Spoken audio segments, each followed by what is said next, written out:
on your macrame piece, you may want to tie some end knots to prevent the cord from flaring like this. So I'm going to show you a few different end knots in this tutorial. I'm going to start with the barrel knot. So taking a single cord, I'm going to create a loop around the back of itself, and then take the end of the cord and go around the front and through the middle. And then go around the front and through the loop. Go around the front and through the loop. And you can just repeat that as many times as you want, depending on how long you want your barrel knot, and then push down to secure the knot in place. Now you can cut this cord off and dab a bit of glue if you want to secure it in place, or you could take a needle and thread and also just sew a dot to keep it in place. Now you'll notice with the barrel knot that there's actually a cord that goes around the back. If you don't want that on your knot, then you could actually create another knot called the heaving line knot, which looks very similar, but if I spin it around, you'll see that there's no knot cord that crosses around the back. So to create a heaving knot, it's very similar. So you take your single cord and again you form a loop around the back of itself, and then you take the cord on the end and you're going to wrap it around these two cords, and you're just going to keep going around and around, and as you tie them around, just make sure that your knots are fairly tight. You don't want them to be too loose, otherwise your knot will be quite chunky. So you just keep going around and around, going as many times as you want, depending on how long you want your heaving line knot to be. So mine is long enough, and then take the end of your cord and go through the loop, and then you're going to push it down,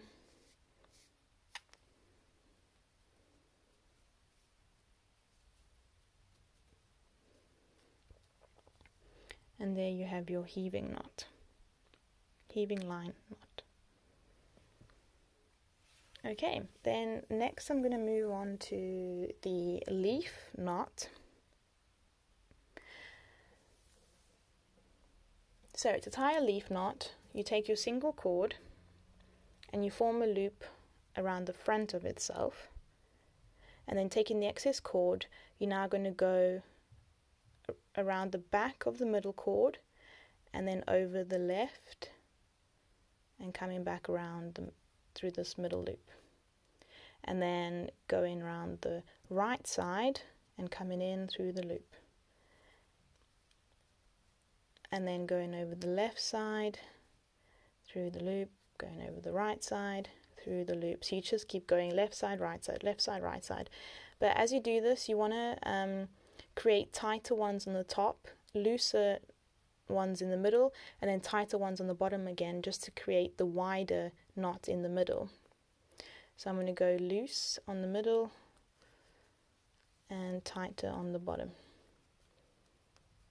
And then when you're done, just push your knot down.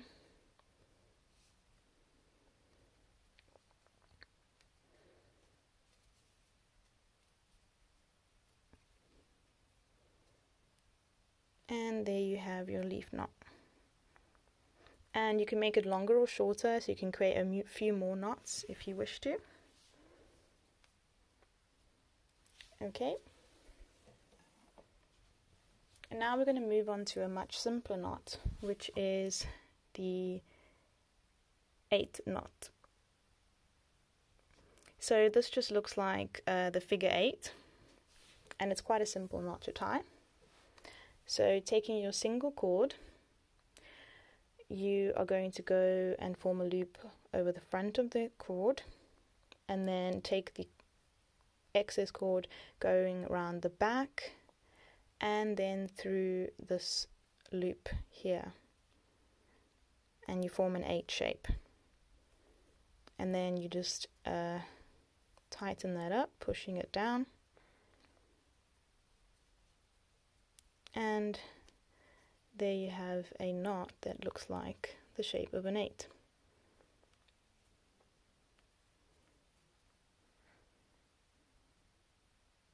Okay.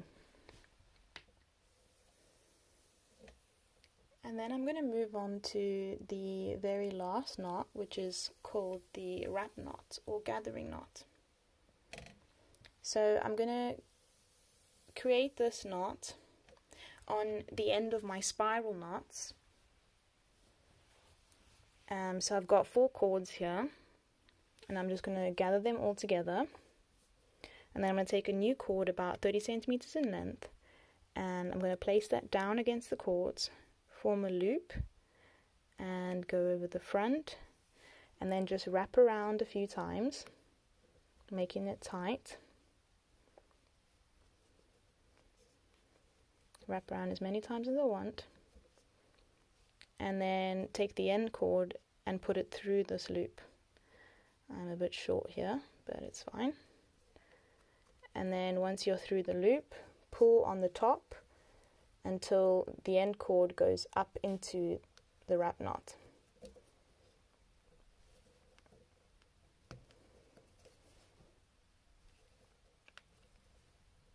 Okay.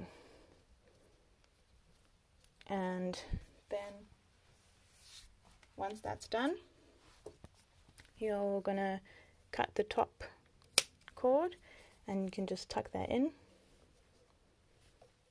hide away the end bits, and I can tuck in the bottom. If I had a longer cord, you can either cut it short, or you may want to just cut all the cords with a bit dangling off it like that. For this one, I just decided to cut it off on the bottom, and if you want, you could dab a bit of glue there just to secure it in place around the edges.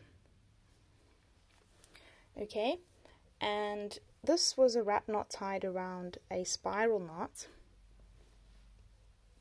but you could actually do it just as a freestanding knot. So I'm gonna just attach a lark's head knot.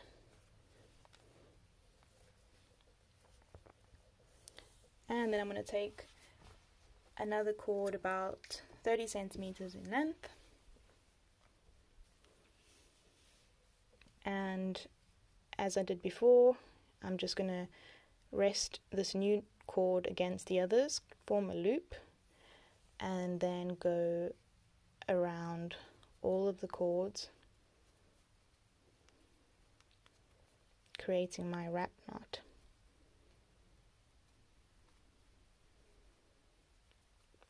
And then going through the loop as I did before.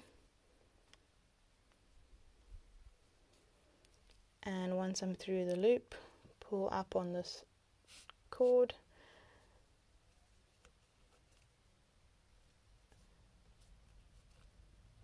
and once that is securely in place, then just cut off the top as we did before. And if I want to, cut off the bottom and just tuck those in.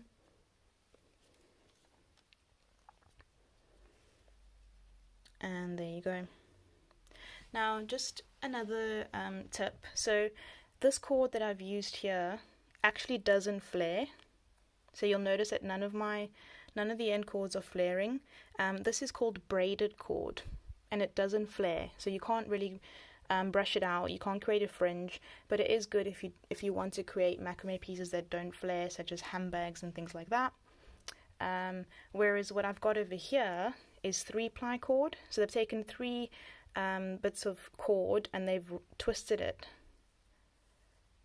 with each other, and that's why it can actually come loose, and you can brush a fringe with this. And there is a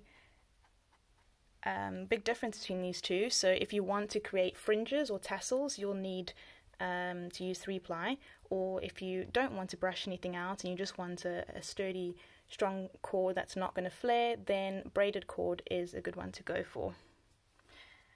Thank you for watching.